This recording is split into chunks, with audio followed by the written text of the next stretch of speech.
ज़रा इस पौधे को पहचानिए। ये जब भी आपके गमले में उगती होगी, आप इसे घास समझकर उखाड़ देते होंगे। ये दूधी घास है, यानी यूफोर्बिया हेटा। ये बहुत काम का पौधा है। खांसी और अस्थमा का इससे इलाज होता है।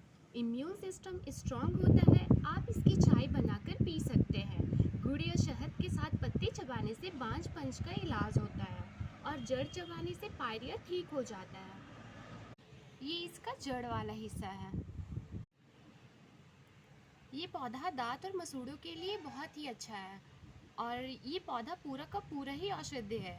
ऐसा और भी आपको वीडियो देखना है तो आप मुझे कमेंट कर बताएं, मैं ऐसी वीडियो और आपको दिखाऊंगी।